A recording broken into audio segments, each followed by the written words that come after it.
Hi, Mitch from Swap Time here. I want to show you our test engine we have set up. This is a 6L80 with a harness on it with a 5.3. The transmission on the engine right now is actually an 8-speed 8L90. For testing, it doesn't matter. I just don't hook up the transmission. I had some extra set of headers I threw on it. Has my carbon fiber tube off my C10, and right now we're testing a brand new harness. You can see we have our brackets for the fuse panel, the ECU, and we're starting to use better and better loom. This is heat resistant up to 1200 degrees. This is the interior harness, so this comes with every swap. It's pretty nice in the fact that it has a quick disconnect here, so you can remove it from the main trunk, run it however you need to, and all you need to do to make this fire up is install the harness back onto the engine just like factory. You'll then hook up a battery to your starter and of course ground it to the block, and my fuse panel gets power. It jumps it from the alternator stead. This is just how we're going to get ignition power for now. It's really the only wire you need to hook up is you have ignition for it to turn on the box. Then this is a brake wire, but it doesn't need to be hooked up to fire it up. And what's cool is my fuel system. So this is basically exactly how I'd want to do it. This is the factory line here running along the transmission, and I found a $35 fuel pump. It was just like a Ford overstock. I just bought it just to see if it'd work, and it does.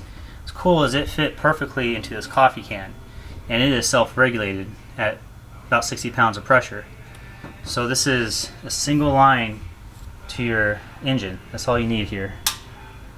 And then this power comes off my fuse panel. Then I just have it grounded to the transmission. So I have it hooked up just right here. I just jabbed it in there for now, but you'll hear the fuel pump prime. So we'll go ahead and hook up power here. Where's the other end of that?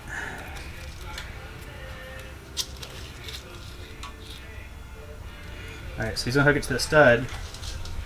You'll hear this prime.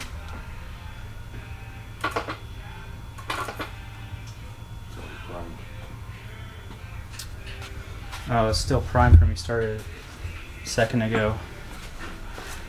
So this is what happens if it holds its prime for about 5 minutes.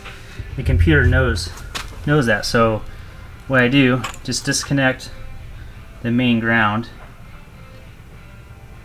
Wait about 10 seconds. I'll clear the memory. We'll look at the pump. And now it primed. So I get a lot of calls on this, especially with a fuel pressure control module. They think their system doesn't work because they don't hear the first prime. After that first prime, it doesn't happen again. Like I said, like maybe, I don't know the exact time, if it's 5 minutes or not, but it's a lot different from the LS and how long it takes for it to prime again.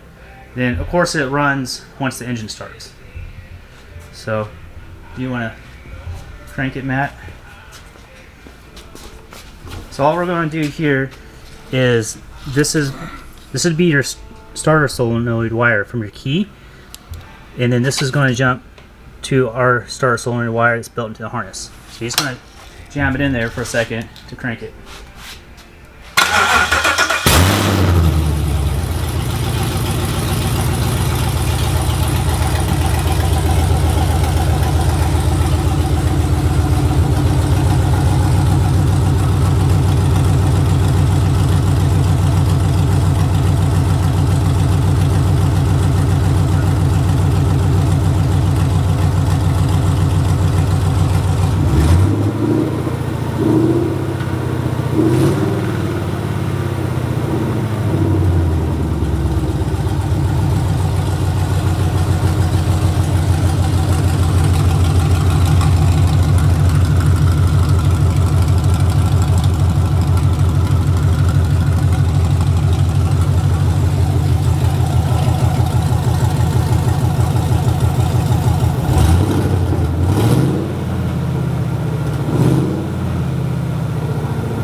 more. All right, it made some noise. So it runs real smooth.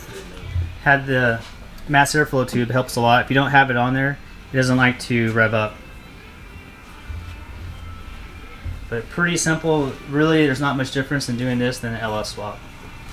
So definitely wouldn't be afraid to go and do that. Especially with these being making a little bit more power, stock versus stock, and the price on these are a lot better. So yeah, this is an update on kind of the new shop we're in, and finally have room to do a bit more testing and just having fun doing this every day. Cool, thanks for watching. Bye.